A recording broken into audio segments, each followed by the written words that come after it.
उत्तर मध्य मुंबईत वर्षा गायकवाड आणि उज्ज्वल निकम आमने सामने आहेत। दरम्यान प्रकाश आंबेडकरांनी उज्ज्वल निकमांचं कौतुक केलंय, तर दुसरीकडे उत्तर पश्चिम मध्ये लेकाविरोधात बाप प्रचाराच्या मैदानात उतरणार आहे। तर महायुतीकडून उत्तर पश्चिम मधून रवींद्र वायकर तर दक्षिण मुंबईतून यामिनी जाधवांच्या नावाची चर्चा सुरू आहे। पाहूया।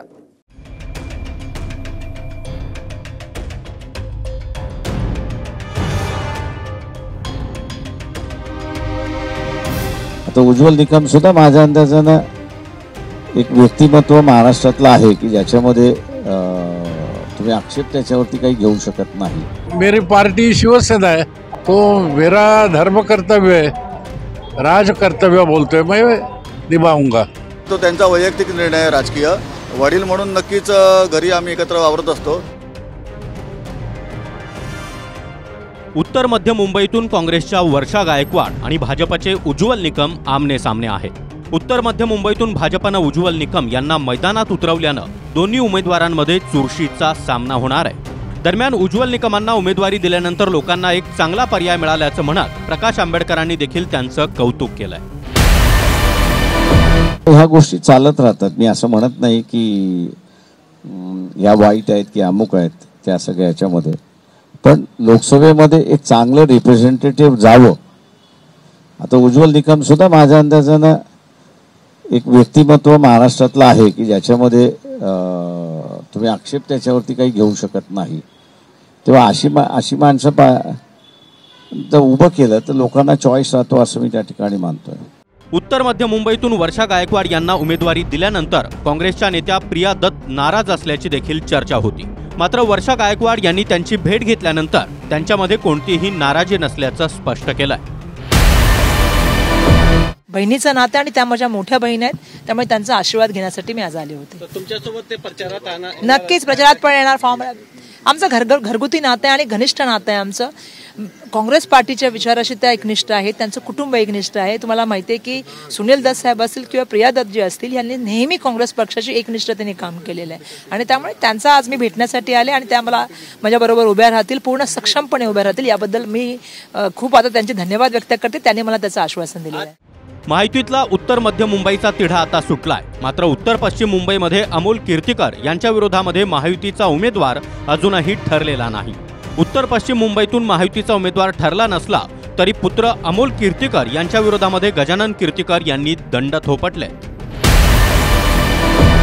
अमोल कीर्तिकर के लिए नहीं जा सकता हूं मैं मेरी पार्टी शिवसेना है, अमोल उबाटा का है, तो मेरा धर्म कर्तव्य है, राज कर्तव्य बोलतोय मैं निभाऊंगा। मी उद्धव साहेबांबरोबर राहणं पसंत केलं आहे आणि त्यांनी शिंदे साहेबांबरोबर राहणं पसंत केलेलं आहे। त्यामुळे तो त्यांचा वैयक्तिक निर्णय आहे राजकीय।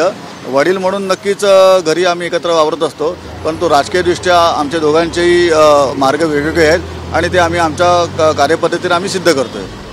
उत्तर पश्चिम मुंबईतून ठाकरे गटाकडून अमोल कीर्तिकर मैदानात आहेत, तर त्यांच्या विरोधात शिंदे गटाच्या रवींद्र वायकर यांच्या नावाची जोरदार चर्चा सुरू आहे। उमेदवार जवळपास निश्चित होताना पाहायला मिळत आहे।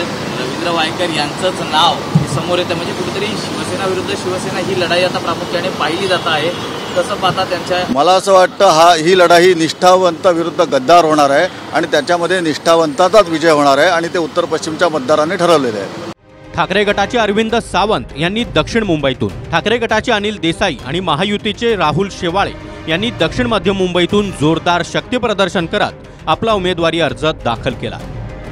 दक्षिण मध्य मुंबईमध्ये शिंदे गट विरुद्ध ठाकरे गट असा सामना रंगणार आहे। शिंदे गटाकडून राहुल शेवाळे निवडणुकीच्या मैदानात आहेत, त्यांच्यासमोर ठाकरे गटाच्या अनिल देसाई यांचं आव्हान असणार आहे। महाविकास आघाडीचा बहुमताने विजय होईल, जास्तीत जास्त मताने विजय होईल। इंडिया आघाडी देखील आपण पाहत असाल, देशभरात परिवर्तन होणार आणि इंडिया आघाडीची सरकार येणार, हे आज ठाम सांगत आम्ही इथे। मुख्यमंत्री नाही, जे घटनाबाह्य आहेत, जे गद्दार आहेत त्यांना आम्ही मुख्यमंत्री मानत नाही। त्यांनी या राज्याचं वाटोळं केलेलं आहे। गुजरातचे आदेश घेणारे महाराष्ट्राचे मुख्यमंत्री होऊ शकत नाहीत। आज ही लढत असली शिवसेना विरुद्ध नकली शिवसेना आणि नकली शिवसेना काँग्रेस बरोबरची आहे आणि शिवसेना प्रमुखांच्या विचाराविरुद्ध काँग्रेसचे विचार अशी ही लढाई आहे। आज त्यांनी स्वातंत्र्यवीर सावरकरांचा अपमान केला, त्यांना वंदन पण त्या ठिकाणी केले नाही। केवळ राहुल गांधींना घाबरून त्यांनी दक्षिणमध्ये लोकसभा मतदारसंघाच्या मतदारांचा तो अपमान केलेला आहे. मतदार 20 तारखेच्या निवडणुकीत त्याचा बदला घेतील. दक्षिण मुंबईतून ठाकरे गटाचे अरविंद सावंत मैदानात आहेत. त्यांच्या विरोधामध्ये शिवसेनेच्या यामिनी जाधव यांच्या नावाची चर्चा असून उद्या त्यांच्या नावाची घोषणा होण्याची शक्यता देखील व्यक्त केली जाते.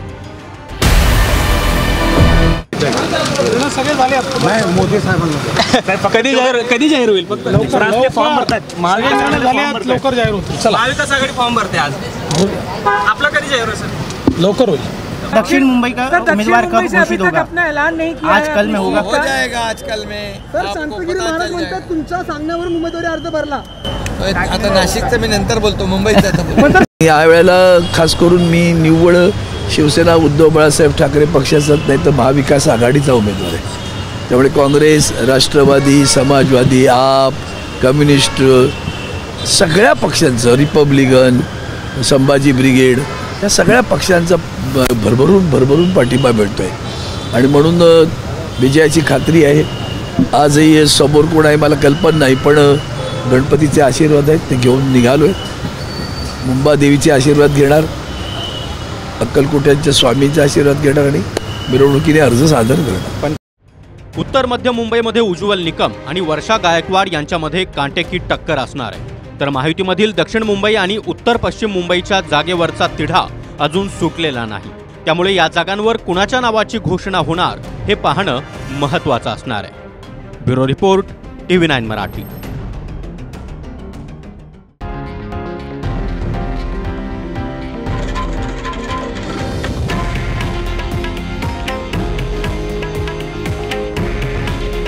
हे आहे देशातील नंबर 1 न्यूज नेटवर्क आणि आपण पाहत आहात TV9 मराठी.